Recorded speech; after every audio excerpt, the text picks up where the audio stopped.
That's right, boys and girls. It's raining tacos all over Alderman Farms, and we survived the taco apocalypse. Yes. Try saying that 5 times fast. Try to say it 1 time fast.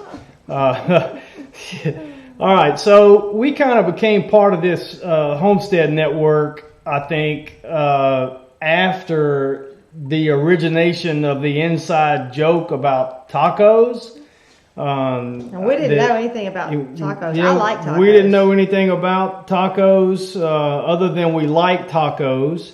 So I think best I can tell that modern mythology says it originated at the Big Bear Homestead. But I think our recent taco apocalypse, our taco bombing, came at the hands of Grandpa's farm, as I understand it. Thanks, Grandpa. Yeah, thanks, Grandpa. Now, it was really fun. Grandpa's here. I don't think Grandpa's here. Yeah, so if you don't know what we're talking about, and we don't really know what we're talking about, but we still don't know what we're talking about. Well, we got tacoed. So the other day, it's been a busy couple of weeks. We say that every time. I mean, a busy week, but it's the same. And I was on site with my full-time job, and I started getting these email notifications from YouTube. New comment. And it was a wide range of our videos. We've got over 400 videos on our YouTube channel. And so I start clicking, and every comment was taco. Tacos! You have been polar tacoed. And so I don't completely understand it. Maybe there's somebody can send me a link to a full explanation of the taco phenomenon, but it's raining tacos at Alderman Farms, and we survived the taco apocalypse. That was good fun, and it's a good thing because hey, it's engagement, right? Everybody wants engagement on their videos, so some of those videos hadn't had a comment in a very long time. But Big Bear just said you got tacoed, but I hope he didn't miss our taco song, but he may have. So well, yeah, if you joined us late, Big Bear, you need to make sure when the replay is posted to go back and watch the first minute and a half of our live broadcast. It was primarily for you and Grandpa, with friends like these. Anyway, I'm just kidding. No, it was funny. It was a good time. Deep South says taco means you're loved, and it gives you more comments. Yeah, I love it. That's what I thought. I laughed. It was funny. I told Big Bear in one of the comments, I said... So the music is high, but the music's off now. Yeah, the music's off now. Okay. So sorry about that. Let us know how our normal audio is. I can see that the meter's kind of pegging. Let me pull it back just a little bit. So let us know after I ask you how is our vocal audio. Let us know how that is. It's so confusing with this delay, because Patty just got that comment and the music's been gone for a couple of minutes for us.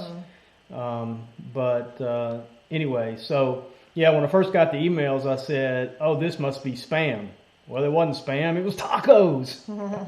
How about spam tacos, Big Bear? Oh. What do you think about that? Fried spam tacos? No. I don't know. Anyway. No. So let's see. We're going to talk about, it's really a shame that we've only got an hour. Because, be glad you only have an hour. Yeah, because when I get started talking about American Guinea Hogs, I can talk for well over an hour. We having an elbow. It's time. Yeah.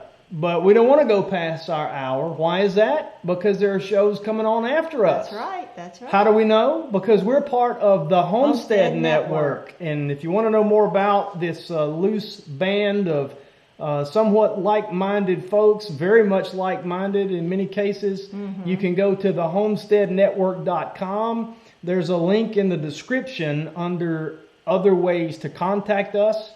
That'll take you right there. You can go to the channels page on that website, learn about the channels involved with little bios. You can go, here's the neat thing, you can go to the shows page and it gives you a current lineup. Yeah. And that sucker's filling up. Yeah. Way to go, Brad and Krista. You guys have been working overtime.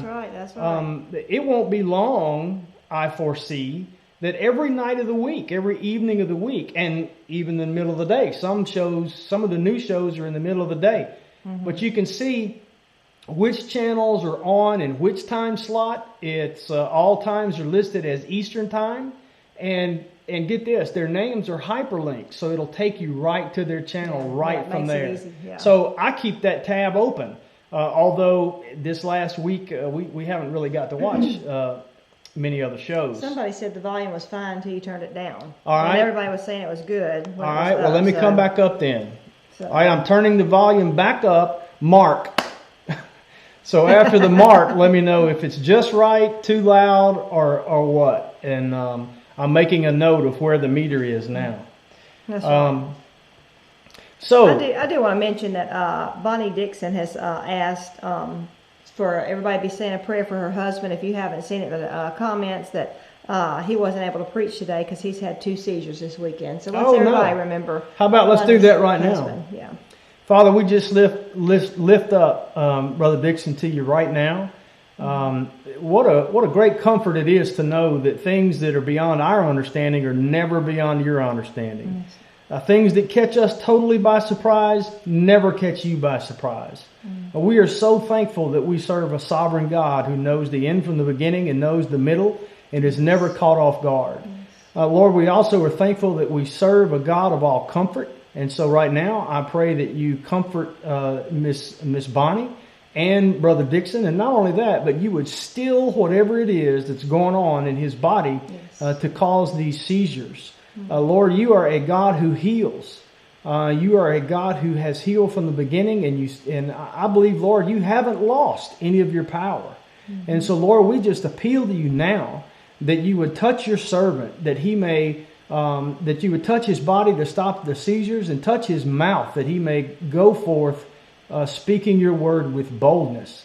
Lord, we look forward to the testimony that Bonnie's going to give us in the very near future, where Brother Dixon is not only recovered from these seizures but feels better than he has in years. Yes. Lord, we just ask you to touch his body, and we thank you and promise to give you the glory in Jesus' name.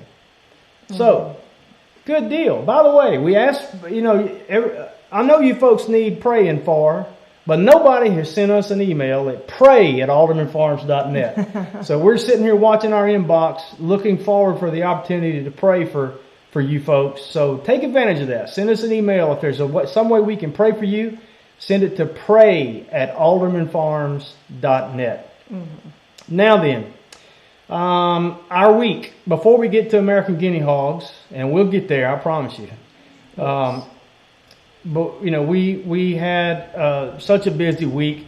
As we've mentioned, it seems like every week. It seems like it's been going on for so long. But yeah. Well, my week kind of slowed down a little bit. Yeah, Patty's week slowed down a little bit. Yeah, she did, because prior to last week, she was the one running back and forth to Louisiana, serving family and friends.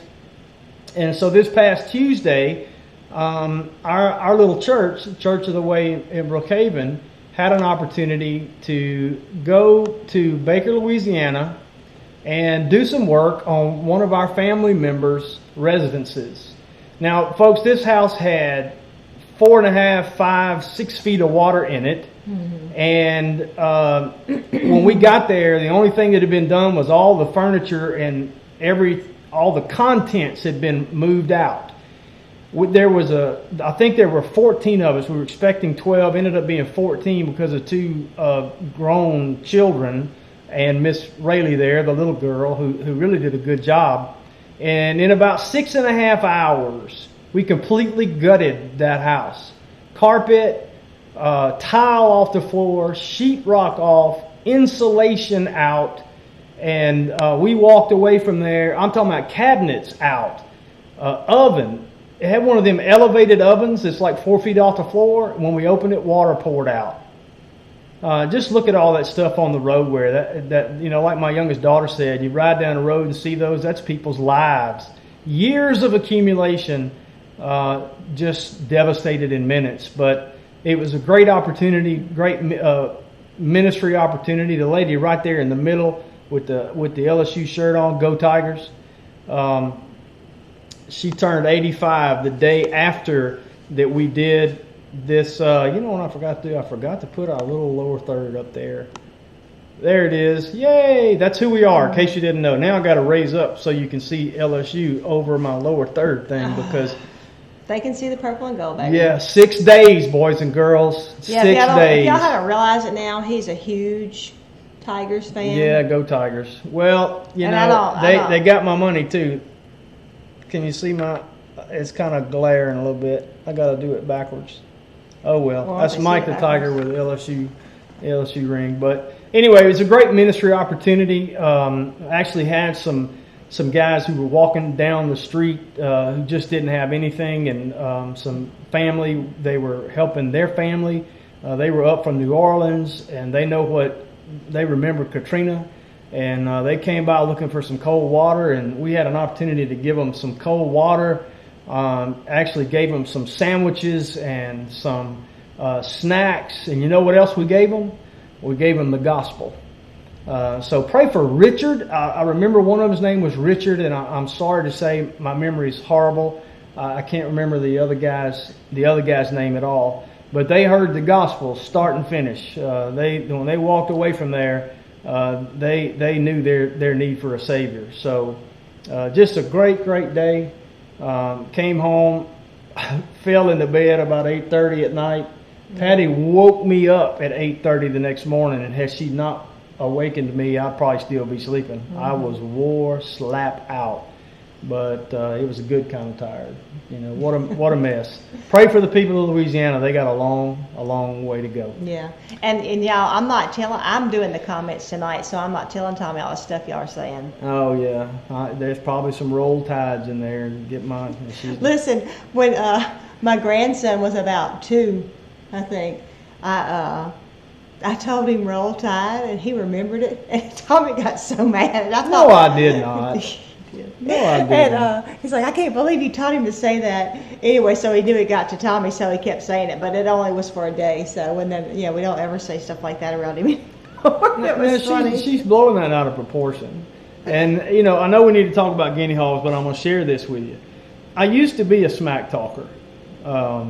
I used to, with the best of them, you know, all my friends who were Alabama friends or living in Mississippi. There's a lot of Ole Miss and Mississippi State folks. There's a lot of LSU fans here too, though. Yeah, in this part of Mississippi, there is a fair number of LSU fans, and I was a pretty heavy smack talker. I mean, never ugly, you know, but sarcastic, and I got a pretty sharp wit that I have to rein in sometimes. And I'm gonna tell you something. I can tell you exactly when that came to an end. It came to an end on the night of January the 9th, 2012. I've already mentioned this once before, and somebody was kind enough to come into the comments on that video and post the quarter-by-quarter score of that game, just to remind me. But when Alabama beat LSU like a drum in the national championship game, that year, and we didn't get across the 50-yard line until after halftime, and only got there once. I'll tell you, 2 things happened. I quit smack talking, and I quit making predictions. I haven't made a prediction since January 9th, 2012. And seriously, on a side note, God did that for me. You know, He got a hold of the short hairs on the back of my neck and said, you know, there's more important things in life than smack talking. So do I love my Tigers? Yeah. Do I love to pull for my Tigers? Yeah.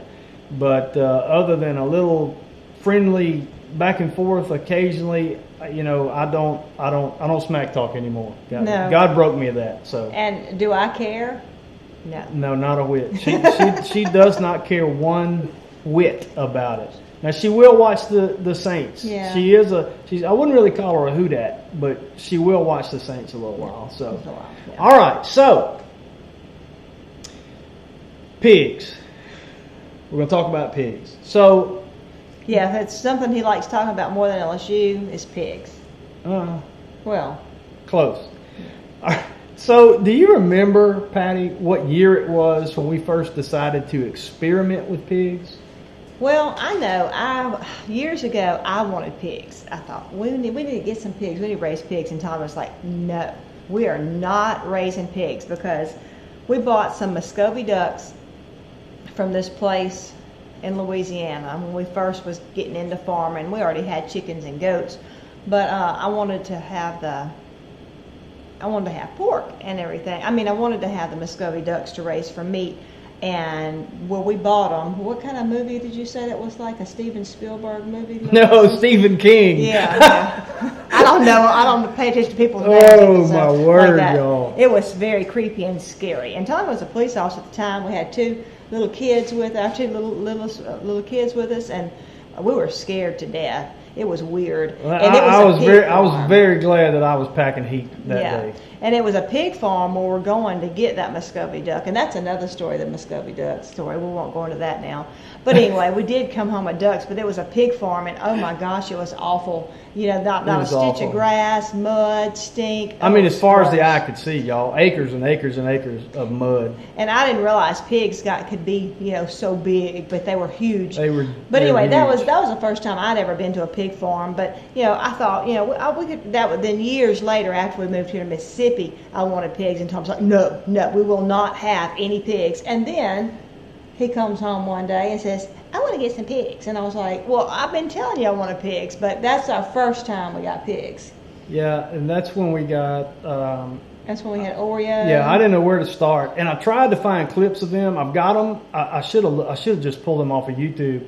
I think I got some on YouTube, but I'm having a little technical issue. I upgraded my OS on my Mac to the beta of Sierra, and so now I can't get to my time machine for my backups, and it's also where I've got my external storage, and I can't get to it right now. And I've got some videos of them, but here's the thing: we got 3 pigs. The first 2, I didn't know where to go.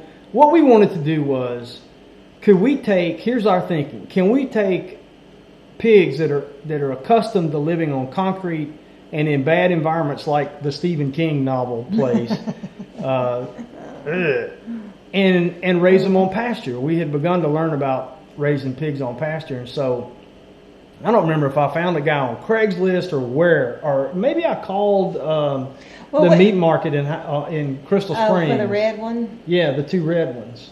I thought we only had one red. No, we had 2. So I don't remember how we found this guy, but he said, "Yeah, I'm making a delivery, you know, to this meat market, and I'll bring you 2." And I don't remember what he charged me. It was a little nothing, you know.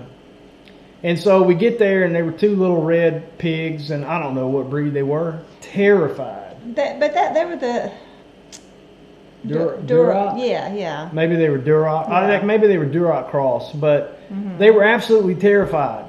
And the guy, I made a comment about how I couldn't even get close to him in the trailer. No. And he said, well, today's the first day they've seen a human. Yeah, it's just terrible. Man, and they hadn't been on grass a whole day of their life. So we brought them home, put them in a enclosed, what am I trying to say? Pen. Stall. A little pen, yeah. A stall in the barn. We reinforced it around the bottom. I think we left them in the carrier for a day or so, a pet carrier. We put it in there, I think. That's right. Yeah, we put it in there. Where they could feel safe in there. But it was amazing the short amount of time it took for those 2 little crazy, scared to death pigs. They probably weighed 20, 30 pounds a piece. Yeah, they were little. Amazing how quickly they tamed up and came to me, and I was smitten. I was in love. So to make a long story short, they took to it right away. I mean, they tamed up right away. They started rooting right away, and God made pigs to root, you know, and they didn't have rings in their noses, so they hadn't been conditioned not to do that.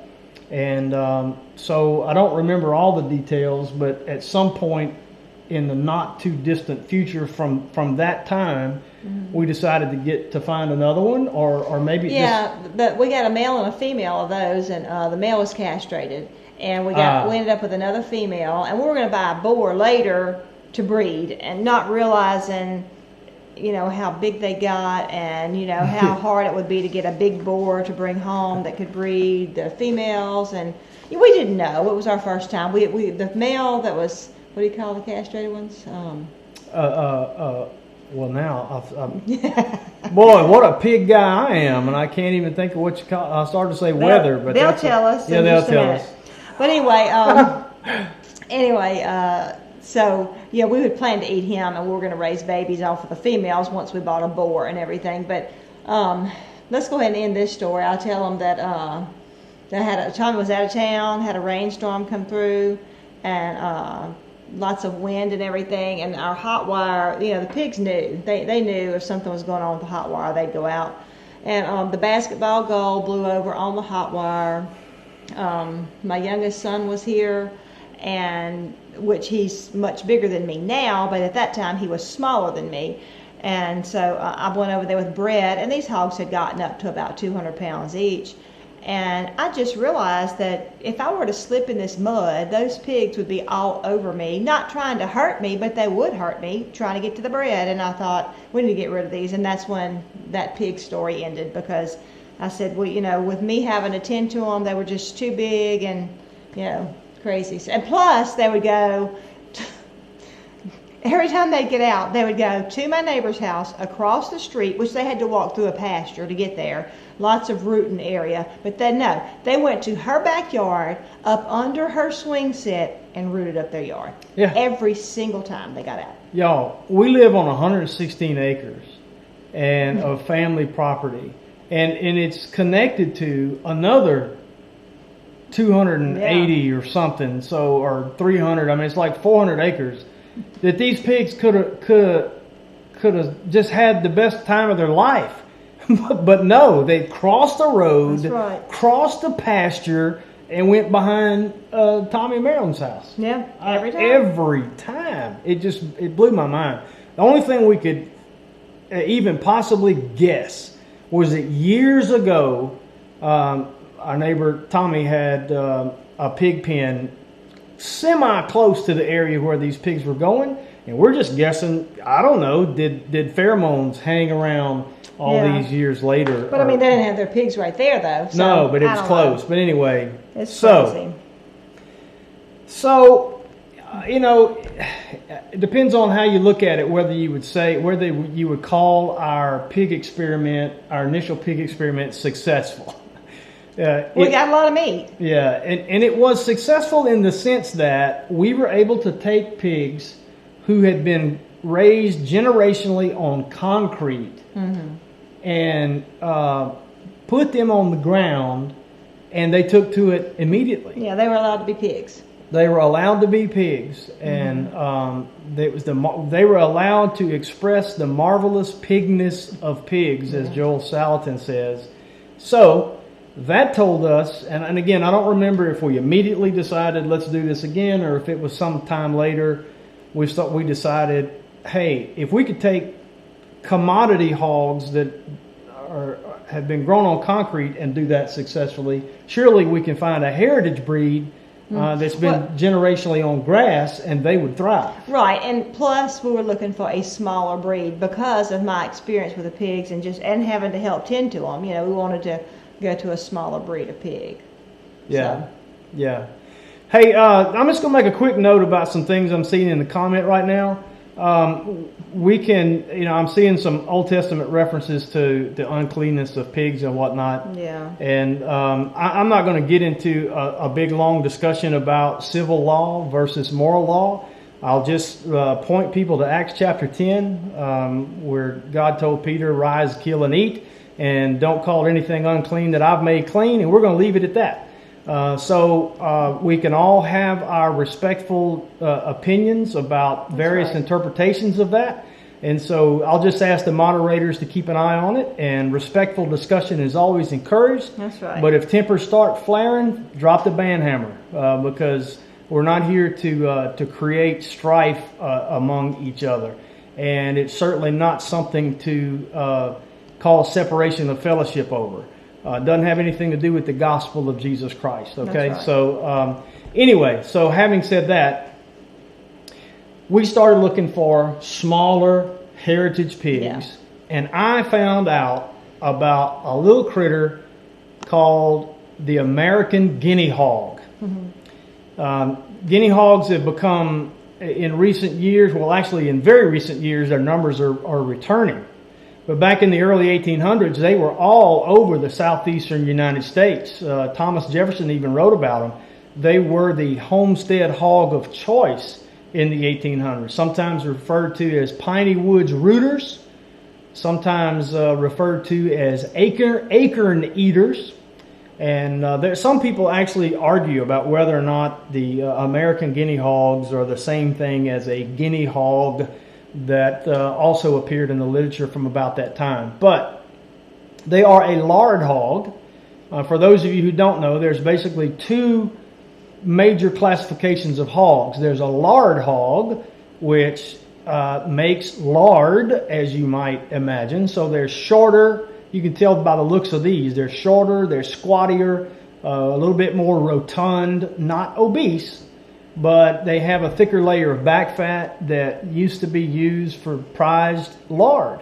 The other major classification of hog is a bacon hog, and most of the commodity type hogs that you see nowadays are of the bacon variety. They're longer bodied, leaner, and they make more bacon.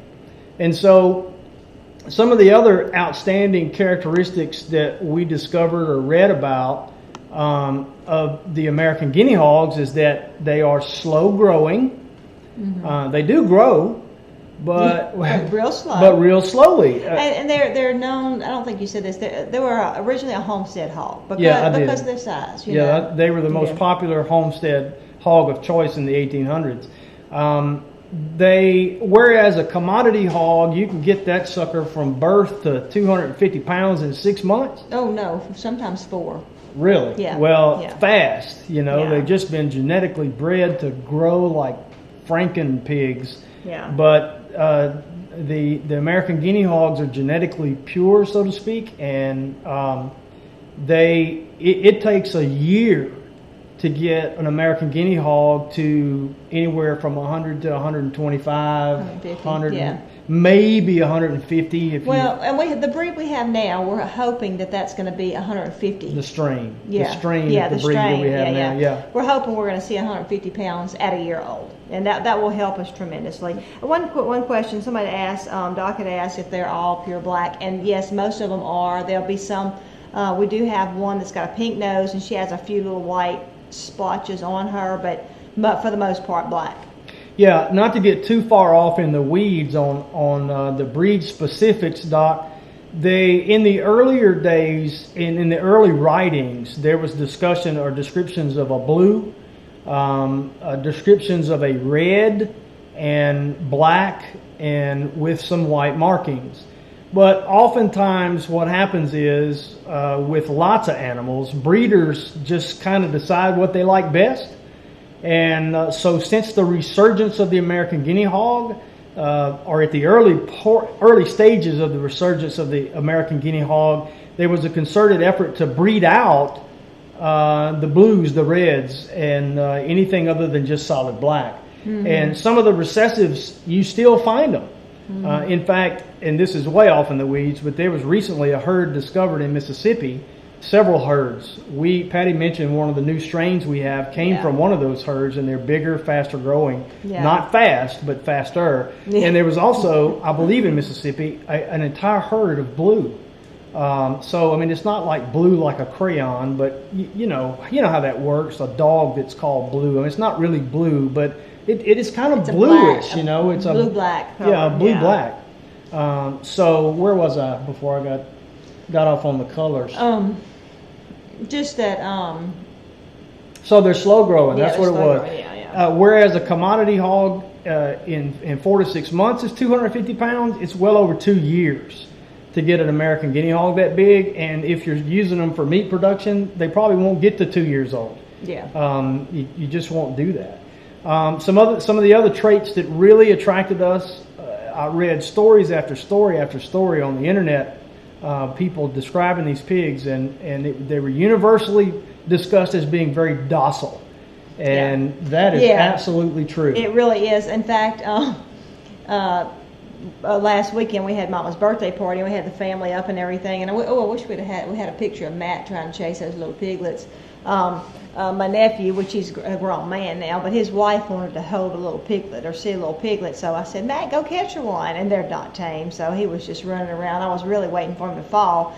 But anyway, that somebody was saying, oh, the mama pig will get you if you touch that baby and it starts squealing and da-da-da and all this. I said, no, these won't. No, they won't. And they didn't. And they didn't. My son finally got in there and caught one. It went to squealing. And I think she did kind of, we call it barking, how they make their little noise. Kind of grunting, but they don't Yeah. talk, you know. But she was just saying, leave my baby alone, but she didn't even go over there, you know, so.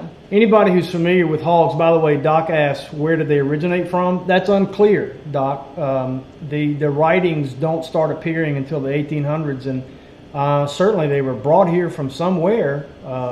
Guinea would be my guess, but only just because that's the name, you know. No, I read about that, but I can't remember. Well, I wish you'd have told me, because I've never found anything definitive about their origin. But if you know anything about the danger of a mama pig, the last, or even a boar, the last sound you hear, the last warning is a chomping of their teeth, clacking of their teeth together. Yeah. I can't even do it. Yeah. And it's like they're yeah, I thought.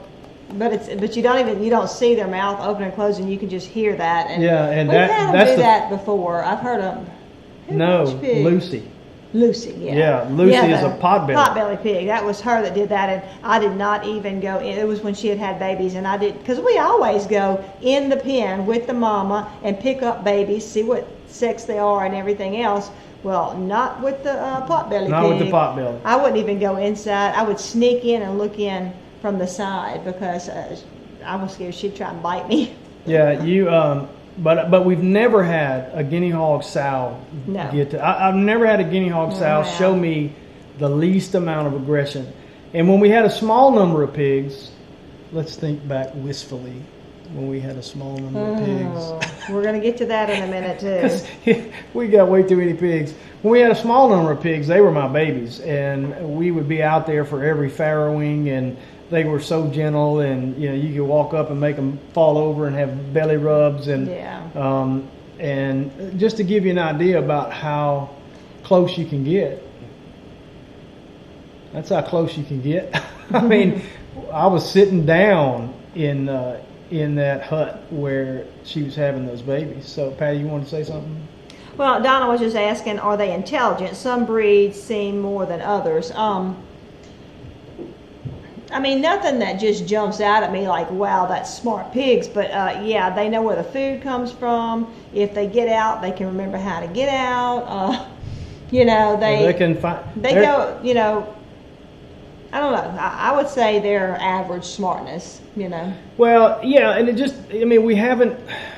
we don't have one or two that we're spending time with trying to train. So it's hard to gauge how super intelligent they may or may not be.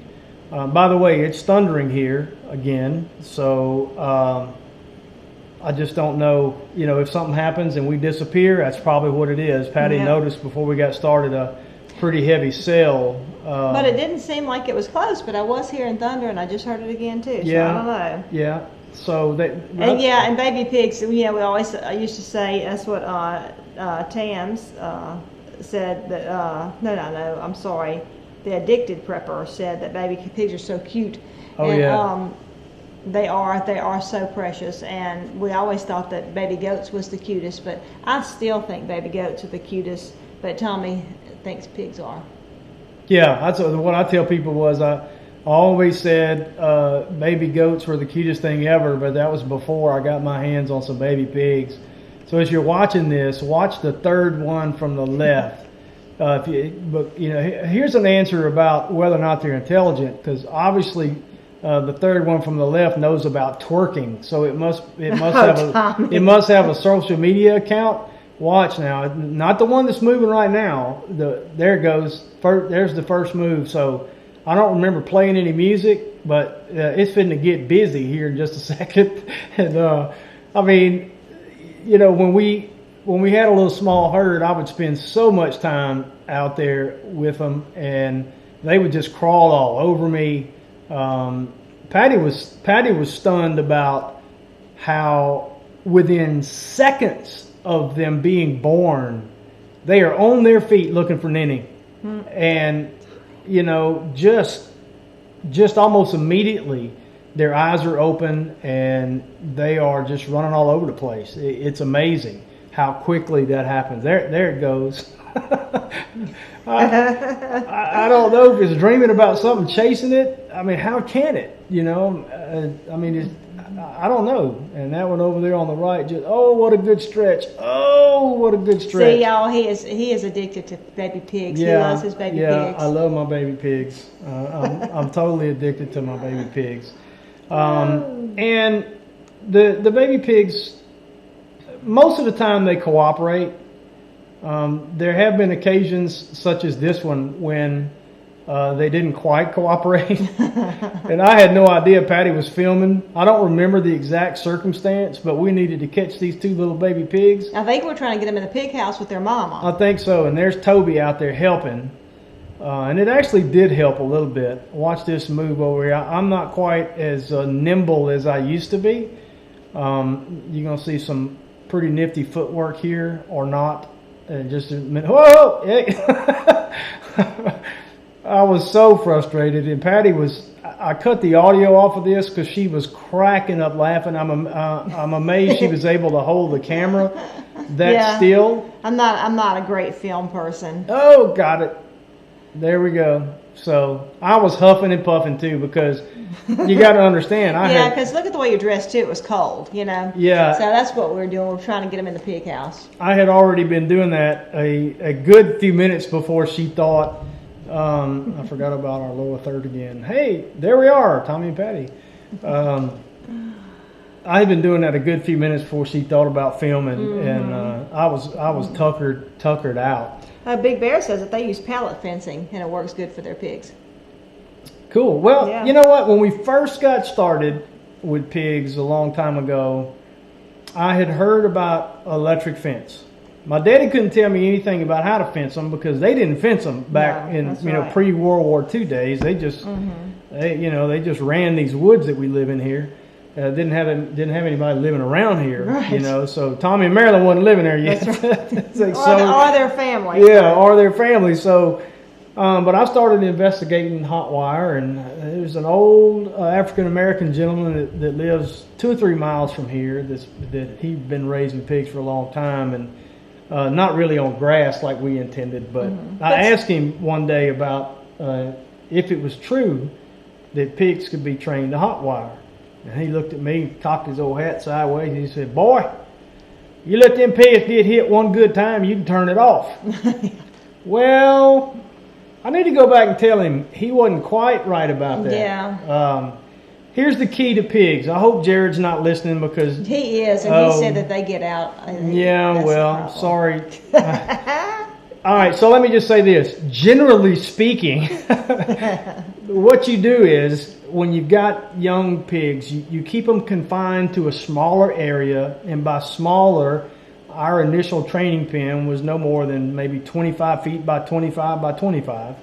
And we had the hot wire around the bottom of it, good and hot. And so that they were guaranteed to become exposed to the electrified wire. We later changed to the white poly wire for the visibility of it, and it didn't rust. And I think the pigs respect it better. Yeah, because they can see it better. See it, People say, "Well, how long do you keep them in there?" And I know this sounds horrible, but I don't mean it that way. You leave them in there until you don't hear them squeal anymore. Right. Because, and that's usually maybe a couple of weeks. Because by the time when they stop squealing and you don't hear a pig squeal for 3 or 4 days, that means they know what that wire is and they make it their business to stay away from it. Right. And I can also tell you that, well, let me say it this way. The key to using electric fence with pigs is you got to make sure you got to walk it every day. And I'm terrible about that. You got to make sure it doesn't get grounded out. You really should have 2 wires, about 8 inches. I like the way Danny described it. Danny, if I say this wrong, correct me, please. First one about 8 inches up. The second one about 6 inches or so above that. And you got to make sure it stays hot because this goes back to the pig's intelligence, okay? They will learn to respect the hot wire and stay away from it. However, if you get a limb on a back piece of property that you're not close to, or you don't check it every day, those pigs will accidentally bump it and think, huh, wait a minute. That didn't hurt. That didn't hurt. And they will also learn when the fence is not hot. Yeah. And so you got to make sure it stays hot. Now, here's another piece of advice. If you do a good job of making sure that your fence stays hot, don't ever make the mistake of running hot wire across an area that you eventually want those pigs to go. Yes, because once they are good and trained. Yeah, because remember that training pen we had? One day I had the bright idea of cutting a hole in the fence to introduce them into another area. And I raised the hot wire up, and they stood there and looked at me like, have you lost your mind? We're not going through that hole. They would not go through the hole. I would pour feed on the other side of the hole, and they would be slobbering and grunting, but would not come across it. I don't know what made me think of it, but I took an old piece of a pallet and stuck it in that hole. On the ground. On the ground, and made them like a bridge. Now, the wire was way up above it, so the bridge didn't accomplish anything practically or technically speaking, other than it changed the way it looked, I guess. And I was able to, they didn't come right across, but I was able to put some feed on that pallet and coax them across, and eventually they came through. So, some questions. Somebody said, where do you get guinea hogs? Well, if you live anywhere close to us, just come on. Come to my house. Come on. We'll make you a deal. Yeah. But honestly, I mean, truly, we do have lots of pigs we need to get rid of. But there's different people all over the United States that do have them. They are more of a rare breed. But so you may not find somebody that's just an hour away. But there are different places all over that have them. First thing you need to ask yourself is, why do you want them? Are you wanting them to be registered for breeding stock to further the breed? Yeah. Or are you talking about buying them for your homestead just to raise for some meat? Because there's a good number now of registered stock out there, but you're going to pay for that. Right. And there's also a growing number of unregistered that you can have for breeding. I mean, that's meat. right. I mean, the ones that we're selling, that we're getting rid of, that they're not registered. They're good. They're for meat or just backyard. But also, Teresa asked, do we have any other breeds of hogs or pigs we raised? Yes, we do. Yeah, we do. We have 2 potbelly pigs. Tommy loved pigs so much that our son's friend actually, had a potbelly pig, and she was so cute and all this kind of stuff, and Tommy wanted a potbelly pig, so I found one. I got it for him. It was going to be a house pig, but no. Yeah, that didn't work out. It was just too gross and stinky. Anyway, so we had to put her outside, and then the little guy that we know, he needed to get rid of his pig. And to make a long story short, we have 2 pigs now. We have 2 potbelly pigs. Yeah. So that are on the place. So, well, I gotta tell anyway. I'll try not to make it too long. Just tap me if I go too long. But the story about Lucy, the pink potbelly, my son's friend, his mother-in-law had that pig, and they couldn't keep it in for anything. And sound familiar, Jared? And, Jared's wanting to give us his pig, so be nice to Jared. We don't want Jared's pig. We're not. No, Jared. No. Just no. Anyway, this pig got out. We don't know exactly what happened. We think some dogs got a hold of it, and it may have gotten hit by a car. Yeah. Whatever happened, it looked like it really broke both of its front legs. And so our son's friend Craig was like, "What do we do?" And I said, "Bring it here. We'll confine her, and we'll just see what happens." And so I'm telling you, her front 2 legs were useless. And the good news was she would eat and she would drink. And so I told Craig, as long as she would eat and drink, we would give her an opportunity to heal. And we kept her in a pet carrier, and then transitioned her to that stall we mentioned earlier, where I had our very first 2 pigs in. And long story short, next thing you know, she was pushing herself around with her back feet, pushing over to a corner to go to the bathroom. And then she got to where she'd walk on her front ankles, and this is a months-long process. It took a long time. But as long as she would eat and drink, I'd let her, and just over the course of time, you can't tell anything was ever wrong with her. And another thing about pigs being dirty, if they're kept in close quarters on a piece of concrete where they can't get away from their fecal matter, right? Of course they are. But if they're given space, they don't poop where they sleep or where they eat. They'll go off and and go to a bathroom and to the same place. Right. They do. We put those first pigs we had in a garden spot after harvest to get them to root it up, and they had a habit of going along one edge of the fence to go to the bathroom, and you should have seen the squash plants. We ended up taking that fence down, and I ended up putting a row right where that was. Yeah. And actually, we had them confined in that stall and in the garden area, but then it had been opened up to where they could go out other places too, but they still went back there to use the bathroom. Yeah. In the morning, that's what they would do. That was their morning routine. So, anyway, this is the way. While you're looking at some more questions, sometimes I have to chase those piglets, but most of the time they chase me.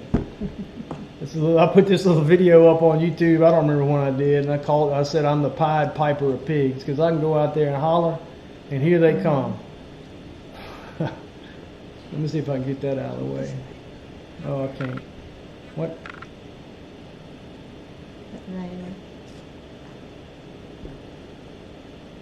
Awolf was asking what kind of price would one generally see for registered versus unregistered piglets.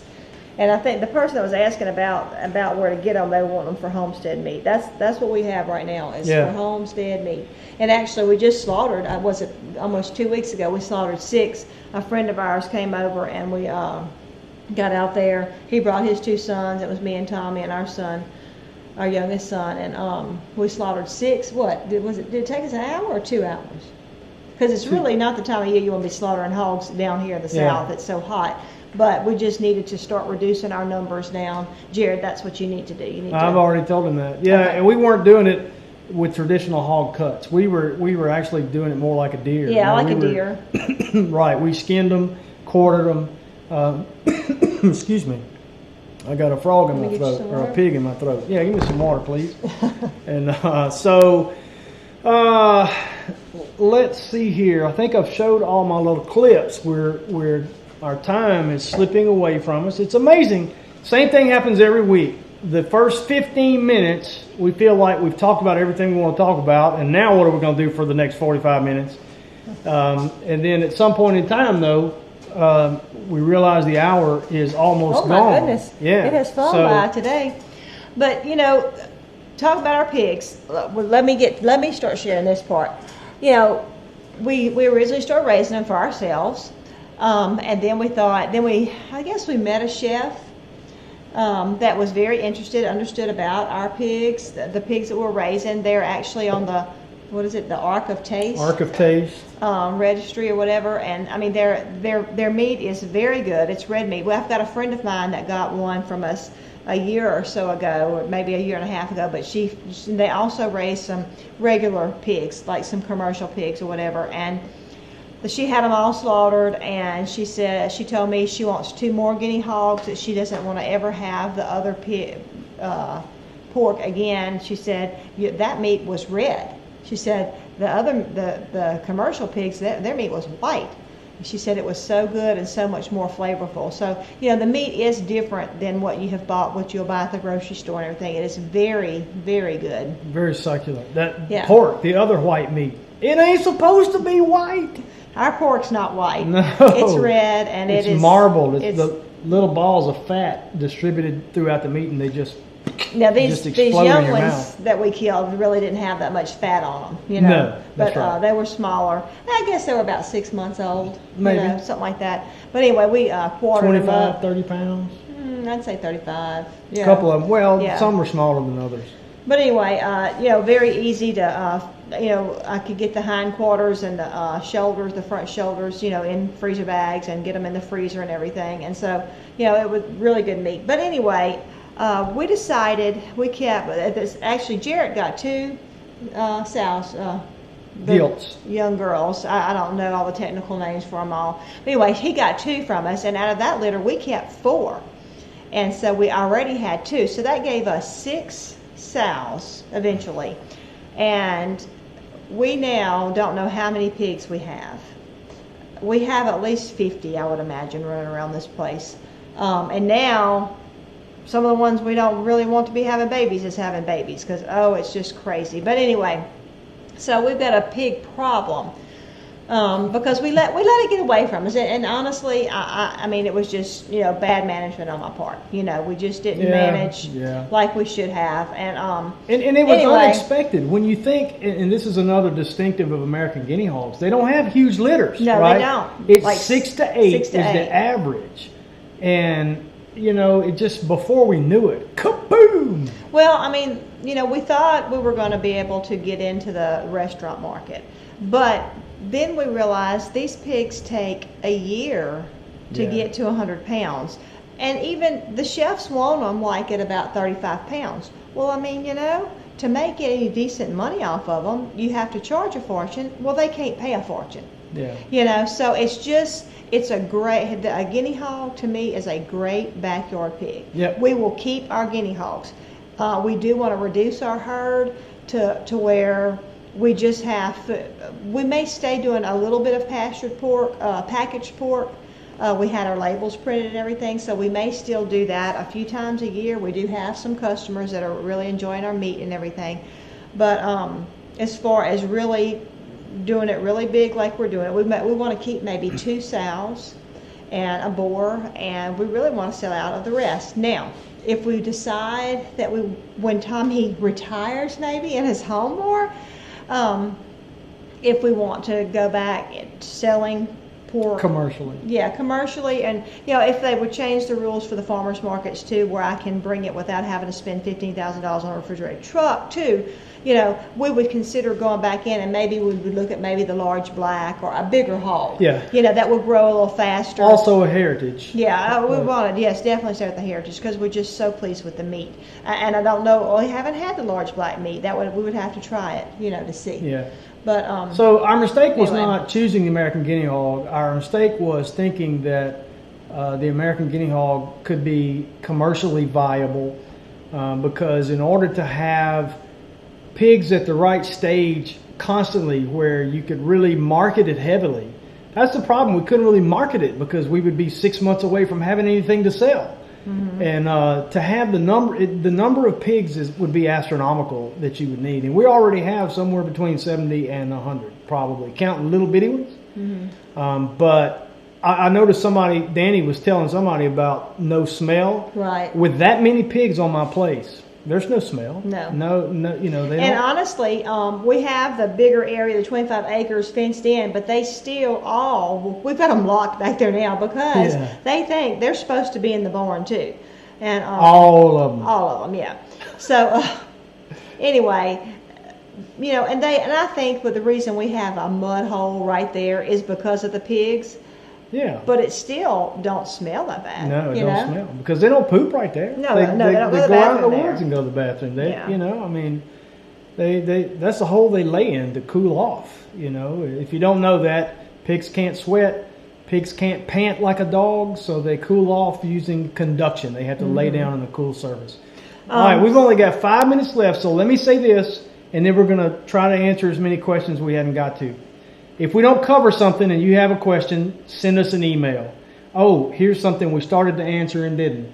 In our area, meaning from around in Mississippi and maybe Louisiana, you're looking to pay $150 to $200 for a registered guinea hog. Mm-hmm. You can find them for $400 and $500, and I'm just telling you. We haven't paid that much for pigs. No, but we're kind of running a herd reduction deal right now, $25 a head. So, for the small ones, for the small ones, and we'll make you a deal if you even on the larger pigs. Mm-hmm. Don't forget when we get through here, Big Family Homestead comes on right after us, and then help me out, Jared. Everybody's going to get a chance to welcome Jared Stanley from J&J Acres. Yeah. Woo-hoo! Jared. With his the Homestead Network debut tonight, and I'm not sure if it's right after Big Family Help me out, mods. Help me out, Jared. I'm not sure if it's right after Big Family or an hour after that. So, what do we miss, Patty? Somebody said, how much room do you need to raise guinea hogs? You know, I don't know. I can't tell you. You know, we've got a lot of room. I would imagine you could easily I mean, it would depend on your rotation, how much you want to feed them. I mean, there's some people that raise hogs in a very small area. I don't suggest that with a guinea hog. You want to have some grazing area because you're going to raise a lot of fat if you just feed them all the time. You can overfeed them very easily. Yeah, and that's what we like about it is you don't. We are feeding our some, but you don't have to feed them like you do the other breeds. As long as they've got plenty, you know, they'll come home at the end of the day after grazing and foraging, just waddling. Oh. I'm sorry, I don't know how much room, you know. Does Tommy cry when it's time to butcher? No, he actually shoots them. Thanks, hon. he had kind of started getting kind of like tender-hearted on me, and I kind of was getting very untender-hearted when we first started doing the meat chickens. And at first he said he couldn't kill the pigs. And then he said, well, maybe I can. And then this, I don't know, I don't think it was as hard on him this last time that we butchered some pigs as it was the time before. A funny thing happens when you go from having 4 or 5 or 6 pigs that you got names for, and you sit down and sing lullabies to. No, I don't sing lullabies, but when you spend time with them and become friends, that's one thing. But when you got 100 of them, hey, it's processing day. Woohoo! I'm like, I can help. But anyway, we don't really have a bad predator problem. We had some neighboring dogs that came and actually was getting my bigger ones. They usually keep the piglets kind of close to the house, except for our own dogs. Our own dogs love to chase our pigs. So, and a while ago, let me hurry and say this. Toby in the video is not a border collie. We do have a border collie, and she is part of the problem. And she has some puppies that she has taught to hate pigs and to chase pigs. So, anyway, something else. The variety of okra was cowhorn, Jared. Yeah, cowhorn okra, Jared. Yeah, that you got from me. But anyway, I do like having pigs. I want to keep having pigs. I really like the meat. I want to learn how to make sausage. I haven't done that. I help in all the processing that we do here on the farm. Tommy did shoot the pigs, but I did help cut them up, and I get everything in the freezer and everything like that. But anyway, so I enjoy having our fresh pork.